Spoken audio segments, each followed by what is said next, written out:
네, 오늘은 사대 교회에게 주시는 말씀 우리 함께 듣도록 하겠습니다. 사대 교회는 안타깝게도 라오디게아 교회와 함께 거의 칭찬을 듣지 못한 교회였습니다. 그러니까 문제가 많은 교회였습니다. 물론 사대 교회 안에도 감사하게도 그 옷을 더럽히지 아니한 자, 이 몇 명에 대해서는 주님께서 인정해 주셨습니다. 그런데 그 몇 명을 제외하고 주님은 공식적으로는 사대교회를 칭찬해 주시지 않았습니다. 그만큼 사대교회는 문제가 많은 교회였다는 것입니다. 저는 우리 교회가 완벽하지는 않지만 아직까지는 정말 좋은 교회라고 생각합니다. 진심입니다. 그러나 세상에는 정말 문제가 많아서 문제 때문에 막 유명해지고 소문난 교회들도, 안타까운 사대교회들도 굉장히 많습니다. 그리고 언제든지 하나님의 교회는 잘못하면 사대교회처럼 문제 많은 교회가 될 수도 있습니다. 그래서 사대교회에 어떤 문제들이 있었는지 우리가 다 함께 하나님 말씀 통해 살펴보고요, 우리 교회가 앞으로도 더 좋은 교회가 될 수 있도록 주님이 원하시는 것들이 사대교회에 무엇이었는지 알고 배워서 건강한 교회가 될 수 있기를 바라고 이 교회를 축복합니다. 첫 번째로 사대교회는 살았다는 이름은 가졌으나 죽은 교회라는 책망을 받은 교회였습니다. 이 말씀은 한마디로 먼저 첫 번째로 사대교회는 육적인 행위들을 가지고 있었으나, 그러니까 겉의 행위들은 가지고 있었으나 영적인 것들은 죽어 있었다라는 것을 말합니다. 그러니까 시스템 프로그램은 가지고 있는데 영적인 것은 죽었다는 겁니다. 요한계시록 3장 1절의 말씀입니다. 사대교회 사자에게 편지하라.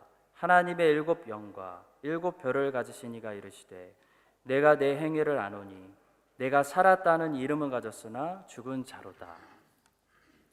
성도 여러분, 살았다는 이름은 가졌으나 실제로는 죽은 상태가 되고 싶으면 영적으로 살지 말고 자꾸 육적인 것을 집중하면 됩니다. 그러면 살았다는 이름은 가졌는데 실제로는 죽은 교회가 될 수 있습니다. 하나님은 사람을 만드실 때요, 육적이면서 동시에 영적인 존재로 만드셨습니다. 사람은 먼저 천사와는 다르게 육적인 존재로 만들어졌습니다. 창세기 2장 7절을 보시면 하나님이 사람의 재료로 흙을 쓰셨다고 말씀합니다. 여호와 하나님이 땅의 흙으로 사람을 지으시고, 그러니까 사람은 육을 가지고 하늘이 아니라 땅에 살도록 만들어졌다는 겁니다.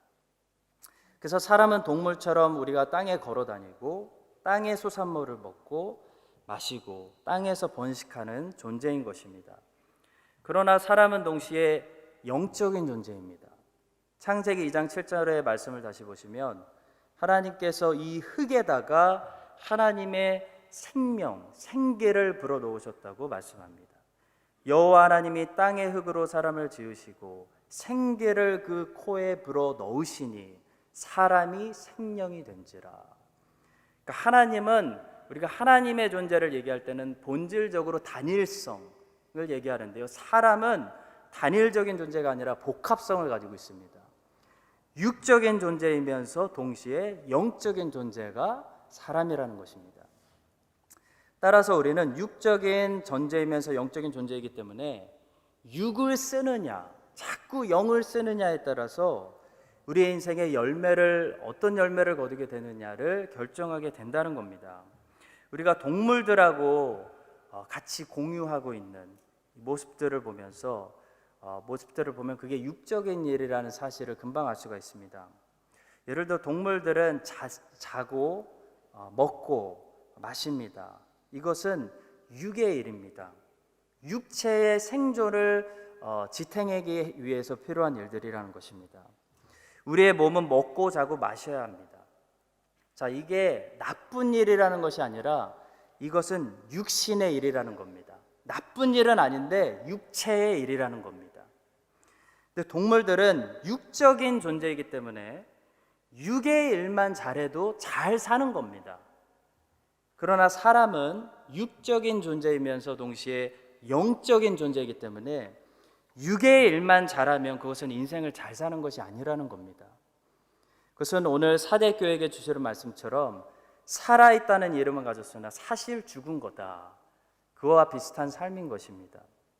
사람은 육의 일도 잘해야 되지만 영의 일을 더 잘해야 됩니다. 특히 하나님은 영이시기 때문에 하나님과 소통하고 교제하려면 육체의 일이 아니라 영의 일을 해야 됩니다. 그래서 예수님은 이렇게 말씀하십니다. 마태복음 4장 4절, 예수께서 대답하여 이르시되 기록되었을 때 사람이 떡으로만 살 것이 아니요 하나님의 입으로부터 나오는 모든 말씀으로 살 것이라. 자, 예수님은 여기서 사람이 떡을 먹으면 살면 안 된다라고 말씀하신 것이 아닙니다. 사람은 떡을 먹어야 살죠. 떡을 먹지 않으면, 밥을 먹지 않으면 죽습니다. 자, 예수님은 여기서 사람이 떡만 먹으면 안 된다라고 말씀하신 것입니다. 육체의 일만 하면 안 된다.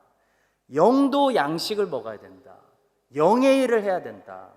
영은 하나님의 말씀을 먹어야 살 수 있다라고 말씀하신 것입니다. 자, 성도 여러분, 동물들은 영이 없기 때문에, 영적인 존재가 아니기 때문에 기도하지 않습니다. 동물들은 예배하지 못합니다. 자, 그런데 사람은 영적인 존재이기 때문에 하나님을 예배하는 데 실패한다면 우상이라도 붙잡고 예배해야 견딜 수 있습니다. 영적인 존재이기 때문입니다. 그리고 사람은 위급해지면 기도합니다. 절대자를 찾게 되는 것입니다. 왜냐하면 사람은 영적인 존재이기 때문입니다. 자, 따라서 우리는 이런 기도와 예배가 우리의 영이 하는 영적인 일이라는 것을 알게 됩니다. 자, 우리의 육은 육체의 일을 더 좋아합니다. 당연하죠. 그래서 우리의 육은 기도하는 것보다 육체의 일, 잠자는 일을 더 좋아하고 요구합니다. 자, 그래서 주님이 깨어서 기도하라라고 말씀하신 것입니다. 무슨 말씀입니까? 육의 일에 끌려다니지 말고 육의 일을 절제하고 영의 일을 하라는 겁니다. 영의 일로, 더 중요한 일로 육의 일을 절제하라는 겁니다. 자지 말고 깨어서 기도하라는 것입니다. 하나님은 영이시기 때문에 하나님과 우리가 교제하려면 언제나 영의 일을 해야 됩니다. 자, 그런데 이 영의 일을 하지 못하도록 늘 방해하는 것이 육체의 일입니다. 육체의 일. 더 먹고 사는 것을 해야 되기 때문에 교회 가지 못하고, 더 자야 되기 때문에 기도하지 못하고, 영의 일을 방해하는 것이 육체의 일이라는 겁니다. 자, 따라서 우리는 육의 일이 우리의 영의 일을 방해하지 못하도록 영으로 육을 절제시키고 다스리는 일을 늘 승리해야 되는 것입니다. 자, 기도하는 거, 예배하는 거, 이런 것이 영적인 일인데요. 또 중요한 영적인 일이 있습니다. 동물들은 하지 못하는데 사람들, 영적인 존재만 할 수 있는 게 뭐죠? 말입니다. 동물들은 말하지 못합니다. 그냥 소리 내는 겁니다. 사람은요, 말을 합니다. 말은 영이 하는 일입니다. 말은 영들의 소통 방법입니다. 영이 없는 육체만 가진 존재는 말하지 못합니다. 그래서 동물들은 짖는 겁니다. 따라서 하나님은 영이시기 때문에 영적인 존재인 우리들에게 소통하실 때도 말씀으로 하는 것입니다. 하나님은 말씀하십니다. 영이신 하나님과 영적인 존재들이 소통하는 방법은 말씀입니다. 그래서 하나님은 말씀하시고 우리는 기도합니다. 성도 여러분, 그래서 우리는 특히 말을 조심해야 됩니다. 말의 열매가 있어야 됩니다. 말은 영적인 일이기 때문에 상대방의 영혼에 영향을 끼칩니다. 상대방의 영혼을 위로할 수도 있고요, 격려할 수도 있고요, 말 한마디로 격려할 수도 있고요, 상대방의 영혼에 깊은 상처를 입힐 수도 있습니다. 사람은 육적인 존재이면서 동시에 영적인 존재이기 때문에 육을 쓰느냐, 자꾸 육을 쓰느냐, 자꾸 영을 쓰느냐에 따라서 육신의 열매를 거둘 것이냐, 영적인 열매를 거둘 것이냐를 우리가 결정하게 됩니다. 로마서 8장 6절은 이렇게 말씀합니다. 육신의 생각은 사망이요 영의 생각은 생명과 영생이니라, 평안이니라. 육신을 자꾸 써서 얻는 육신의 열매들은 아무리 좋아도 죽음 이상을 넘어가지 못하는 겁니다. 죽음 앞에 다 내려놔야 된다는 겁니다. 근데 영을 자꾸 써서 얻는 영의 열매들은 죽음 넘어서서 영생으로 가져갈 수 있기 때문에 우리에게 진정한 평안이 된다는 겁니다. 자, 여러분과 제가 육의 일보다는 교회는 영적인 일을 하는 곳입니다. 영적인 일, 말씀을 듣고 기도하고 예배하고 복음 전하고 이 영적인 일에 모든 성도들이 힘을 내서 써서 하나님께 너희 교회는 내가 살았다는 이름은 가졌으나 죽은 자로다 라는 말씀이 아니라 내가 죽은 것 같으나 살은 자로다 라는 말씀을 들을 수 있게 되기를 예수님의 이름으로 간절히 축원합니다. 자, 두 번째로 사대교회 문제는 편안했다는 겁니다. 사대교회는 큰 문제가 없었던 교회입니다. 제가 뉴질랜드 와서 5년 동안 살아보면서 솔직하게 고백하는 것은 뉴질랜드는 굉장히 편한 나라입니다. 그래서 젊은 사람들에게 굉장히 위험할 수도 있겠구나라는 판단이 드는 나라입니다. 사대교회도 그랬습니다. 사대교회는요, 특별한 외부의 핍박도 없었고요, 내부의 특별한 이단 문제도 없었던 것으로 보입니다. 경제적으로도 별로 큰 어려움이 없었습니다. 한마디로 사대교회는 뉴질랜드처럼 큰 문제가 별로 없는 교회였는데 이것이 그 교회의 문제였습니다. 사대교회는 긴장감이 없었고 위기의식이 없었습니다. 편안했던 것들이 그들이 죽어가고 있는 이유였습니다. 성도 여러분, 교회는 편안하면 좋을 것 같은데 편안하면 죽습니다.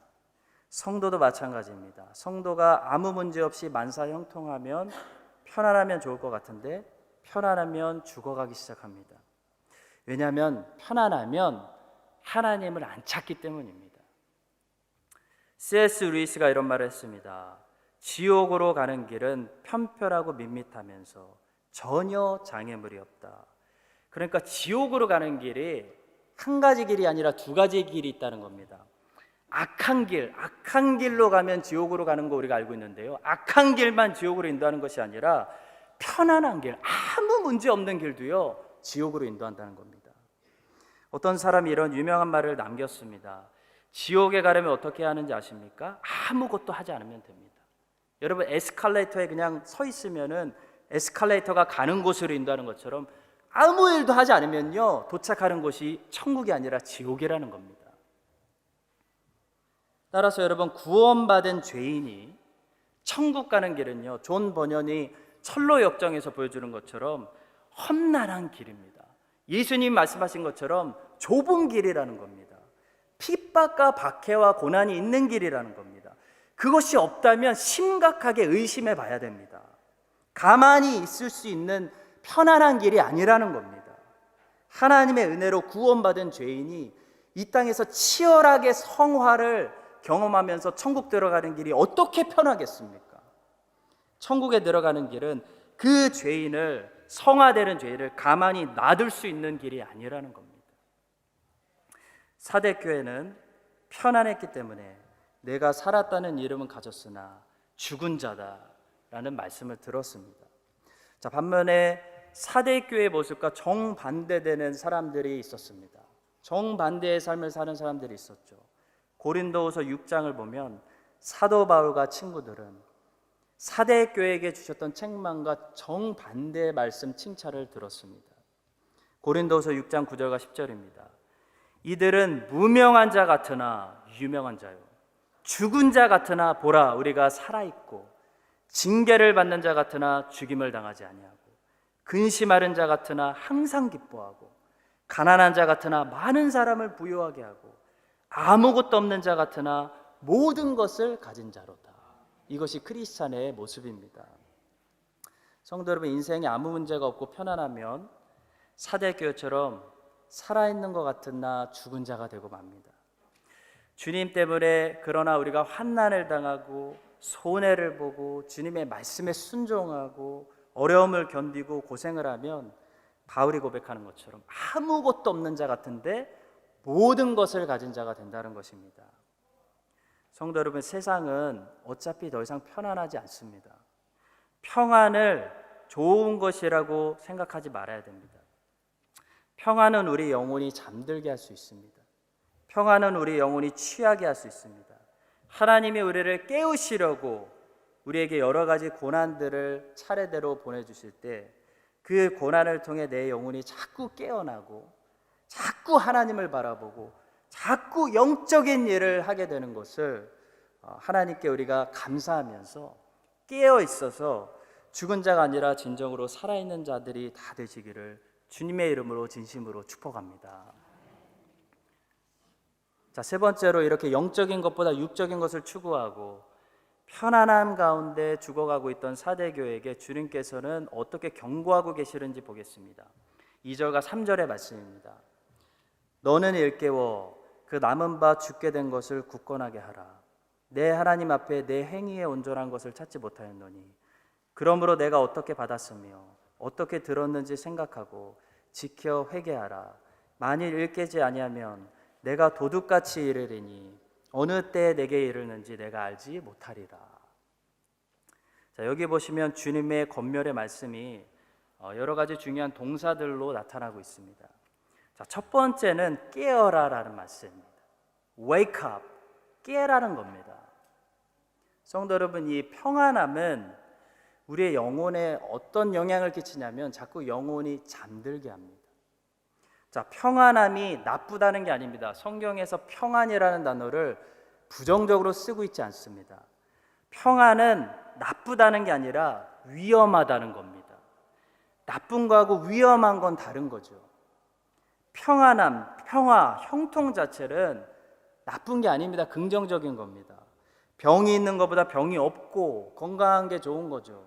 전쟁이 있는 것보다 전쟁이 없는 시가 더 중요한 겁니다. 자, 그런데 2차 대전 같이 전쟁 시에는 사람들이 어떻게 되냐면 자꾸 죽음을 생각하게 된다는 겁니다. 자꾸 영적인 것을 더 생각하게 된다는 겁니다. 왜냐하면 죽음이 코앞에 있기 때문입니다. 근데 이렇게 전쟁 시 없는 시대에 살아가게 되면은 죽음을 생각하지 않는다는 겁니다. 영혼이 잠든다는 겁니다. 편안함이 우리 영혼에 위험할 수 있다는 겁니다. 자, 육신이 편안하면 영혼이 잠을 자기 시작합니다. 고난이 없고 전쟁이 없고 핍박이 없고 교회 핍박이 없고 미혹도 없고 그러면 우리의 영혼이 교회가 그냥 잔다는 겁니다. 자, 그래서 이렇게 편안한 가운데 있는 주의 자녀들에게 주님은 언제나 이렇게 말씀하시죠. 깨어나라, 깨어나야 된다 말씀하십니다. 아무런 걱정이 없다면 굉장히 위험한 환경 속에 우리가 살고 있는 것입니다. 어떤 위험입니까? 영혼이 잘 수 있다는 겁니다. 호주에서 제일 많이 교통사고로 죽는 사고가 있습니다. 졸음운전입니다.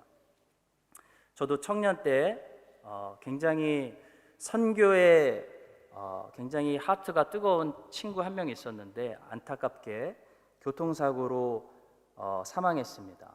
그리고 매년 호주에서는 이 지식의 정보가 잘 없는 유학생들이나 워홀들이 와서 이렇게 운전하다가 졸음운전하다가 죽는 사고들이 많이 발생합니다.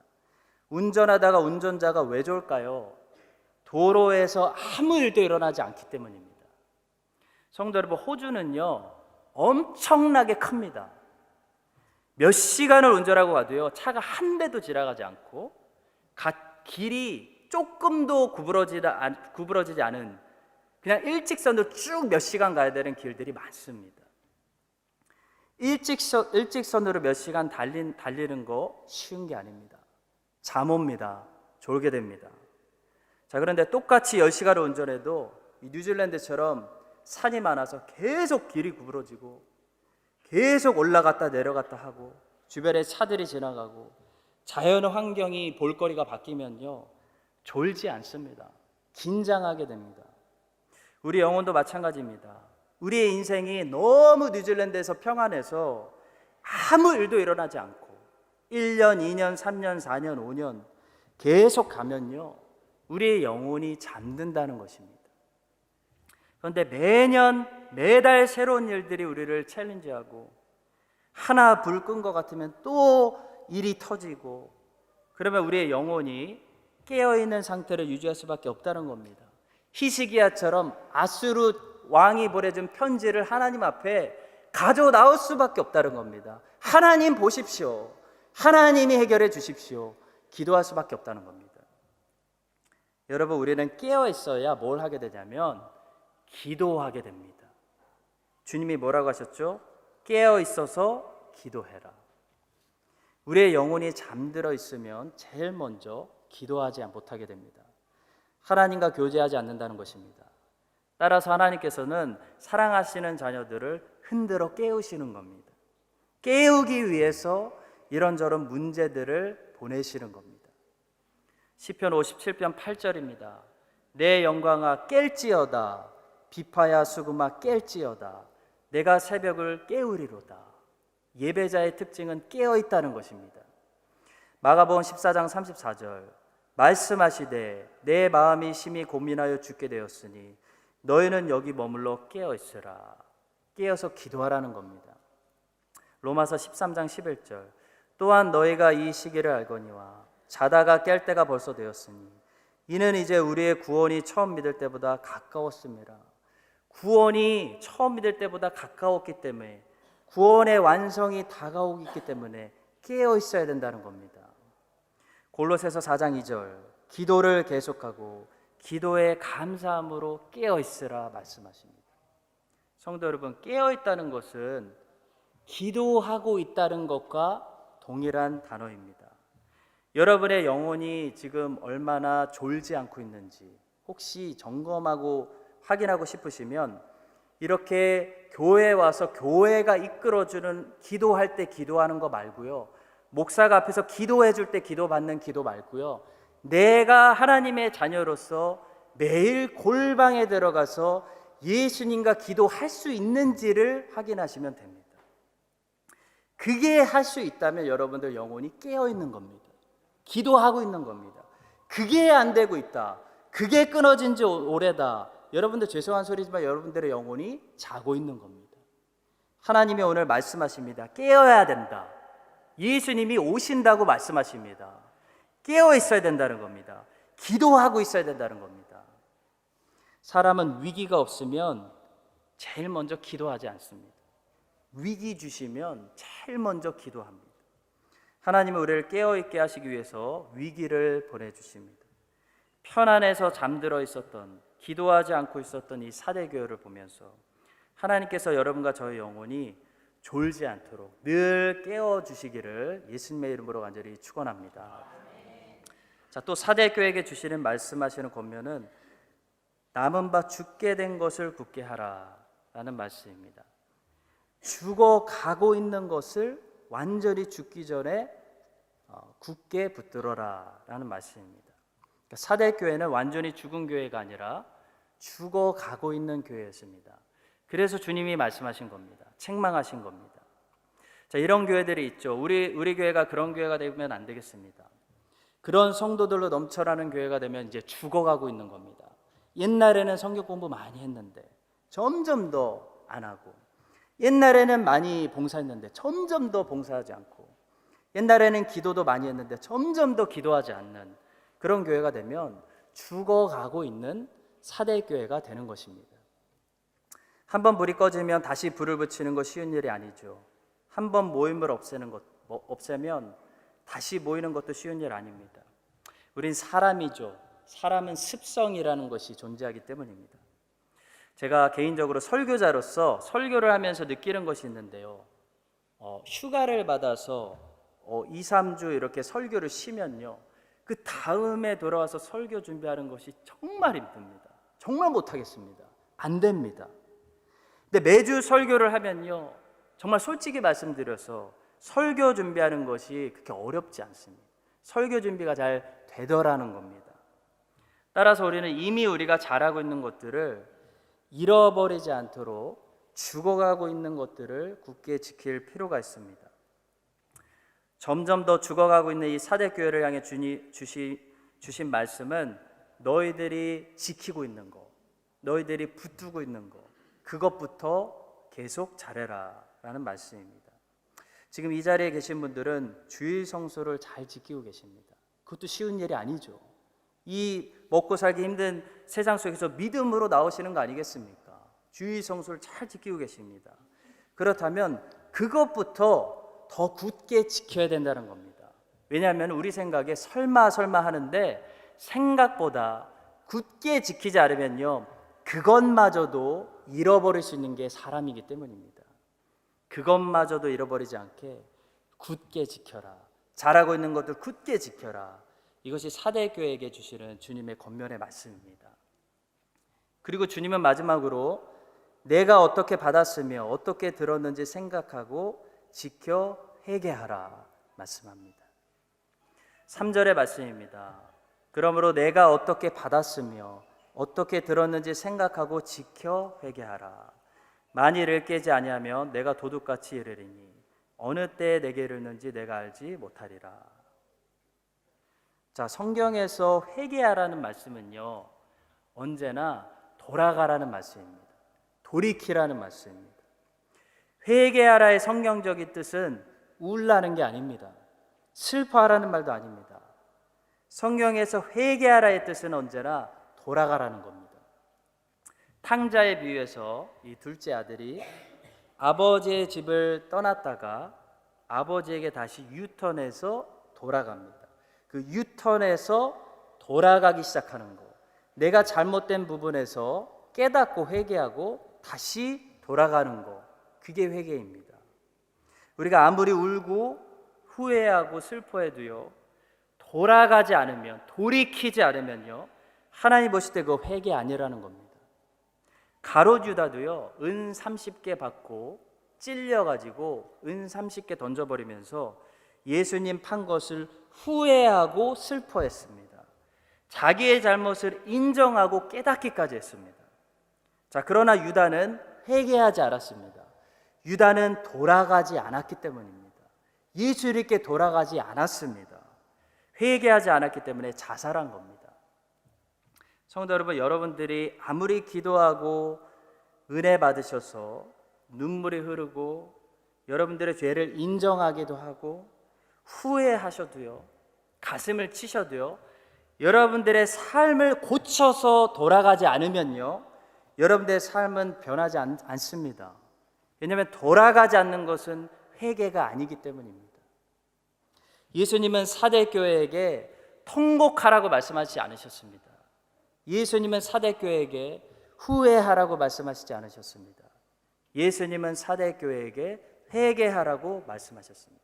돌아가라는 것입니다. 어디로 돌아가라는 것입니까? 처음에 어떻게 받았는지, 어떻게 들었는지, 그 처음 받은 말씀으로, 복음으로 돌아가라는 겁니다. 돌아가라는 겁니다. 사대교회도 처음에는 큰 감격이 있었을 겁니다. 기쁨이 있고 감사가 있었을 겁니다. 근데 시간이 지나면서 편안하니까 감사를 잃어버리고 기쁨을 잃어버렸습니다. 기도를 잃어버렸습니다. 처음에는 순수했는데 갈수록 노하우만 쌓이고 순수성을 잃어버리는 교회가 되고 말았습니다.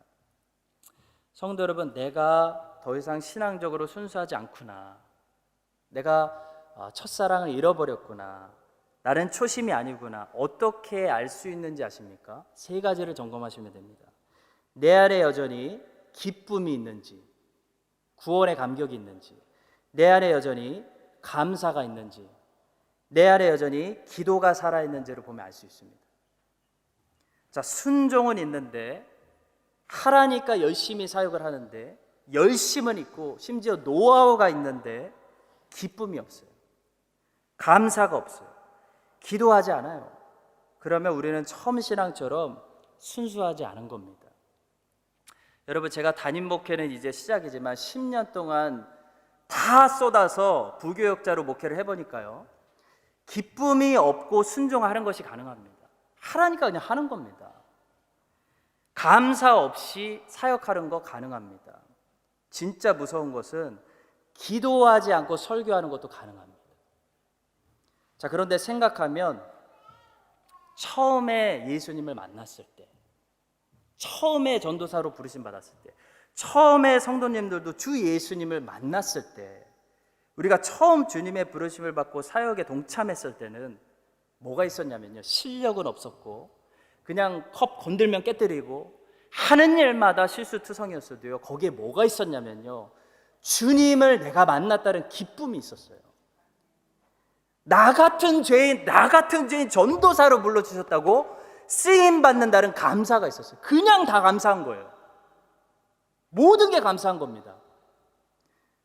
노하우가 없었기 때문에, 실력이 없었기, 아는 게 없었기 때문에 주님 붙드는 기도가 있었어요. 시간이 지나면서 우리는 기쁨보다는 뭐 가지고 일합니까? 의무감이죠.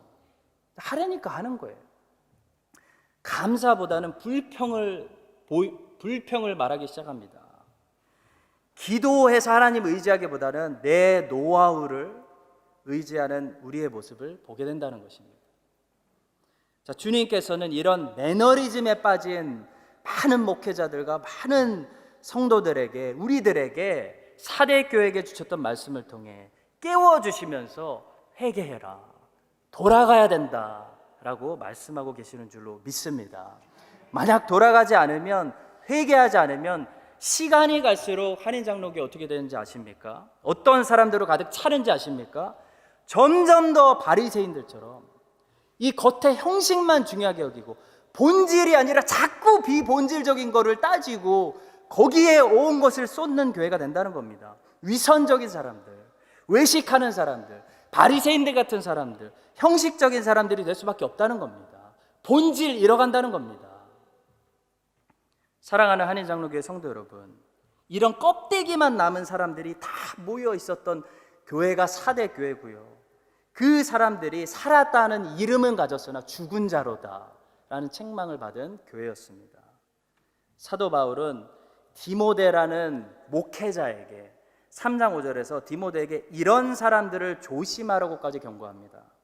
경건의 모양은 있으나 경건의 능력은 부인하니 이 같은 자들에게서 내가 돌아서라. 교회 오래 다녀서 교회에 대해서 행정적인 것은 빠삭한데 경건의 능력은 없는 사람, 기도하지 않는 사람, 예배자가 아닌 사람들, 이런 사람에게서 돌아가라는 겁니다. 이런 사람들을 경고하기 위해서 하나님께서는 삼손의 말년의 비참한 모습을 우리에게 보여주십니다. 사사기 16장 20절에 나와 있는 비참한 껍데기만 남은 삼손의 모습을 보시기 바랍니다. 들릴라가 이르되 삼손이여 블레셋 사람이 당신에게 들이닥쳤느니라 하니 삼손이 잠을 깨며 이르기를 잠자고 있습니다. 내가 전과 같이 나가서 몸을 떨치리라. 내가 30년 동안 우리 교회가 이런 거 했었는데 우리 교회 여전히 할 수 있어 하였으나 여호와께서 이미 자기를 떠나신 줄을 깨닫지 못하였더라 말씀합니다. 삼손은요, 경건의 모양은 가지고 있었는데 내가 평생 설교했는데 그거 초대받아서 가서 설교도 못할 것 같아? 평생 경건의 모양은 가지고 있었으나 경건의 능력이 이미 그에게서 떠나가 없었다는 것을 깨닫지 못했다는 겁니다. 엘리의 아들들 홈리와 비나스도 마찬가지죠. 엄청난 경건의 모양을 자랑하고 있습니다. 제사장들이었고 언약궤를 전쟁터 가져나와서 막 자랑하고 있습니다. 그러나 그들은 경건의 능력하고는 아무 상관없는 그런 사람들이었습니다. 사무엘상 4장 11절 하나님의 궤는 빼앗겼고 엘리의 두 아들 홈리와 비나스는 죽임을 당하였더라. 성도 여러분, 사대 교회는 경건의 모양, 껍데기는 가지고 있었는데 경건의 능력은 없는 그런 교회로 죽어가고 있었습니다. 겉은 교회인데 사실 교회가 아닌 교회 본질이 다 죽어가고 있었다는 겁니다. 오늘 함께 이 말씀을 저와 여러분이 받으면서 혹시 하나님께서 살아있다는 이름을 가지고 있으나 너는 죽어가고 있다, 이런 경건의 모양과 종교 형식은 네가 노하우는 쌓여가는데 능력은 없지 않느냐, 그런 내 모습을 하나님이 보여주신다면 우리가 다 함께 하나님 앞에 회개하고 돌아가기를 결단해서 하나님께서 처음 나를 불러주셨을 때, 처음 나를 이민 오게 하시고 여기에서 아무것도 없을 때 예배하게 했었던 그 은혜 주셨던 그 마음으로 여러분과 제가 다 같이 함께 돌아갈 수 있는 우리 모두가 될 수 있기를 예수님의 이름으로 간절히 축원드립니다. 기도하겠습니다. 주님, 주님께 별로 칭찬 듣지 못했던 사대교회에게 주신 말씀을 통해 오늘 우리의 모습을 솔직히 돌아봅니다. 살았다는 이름은 가졌으나 30년 되었다는 이름은 가졌으나 사실 죽어가는 교회였던 사대교회처럼 우리도 육체는 펄펄 살아있으나 우리의 영은 죽어 있는 것이 아닌지 돌아보게 됩니다. 평안하고 별 문제 없었던 위험한 환경에서 점점 더 주님의 손을 놓치고 있었던 사대교회가 우리의 모습이 되지 않게 하여 주시고, 주님이 허락해 주시는 고난을 통해 이 편안한 뉴질랜드에서 우리의 영혼이 깨어있고 기도하며 우리의 초심이 변하지 않는 그런 순수한 신앙을 지킬 수 있도록 주님, 오늘 주님의 말씀을 들은 모든 거룩한 주의 백성들을 붙잡아 주시옵소서. 감사드리며 예수님의 이름으로 기도드립니다. 아멘. 이제는 우리 주 예수 그리스도의 은혜와 하나님 아버지의 무한하신 사랑과 성령님의 교통하심이 오늘 사대교회에게 주시는 말씀을 듣고 우리 교회가, 우리 개인이 더욱더 깨어있는 교회, 깨어있는 성도들 되기를 결단하는 모든 주의 백성들 위해, 저들의 건강과 가정과 사업과 모든 관계들, 자녀들 위해 이제부터 영원까지 함께 하시기를 간절히 축원드립니다. 아멘.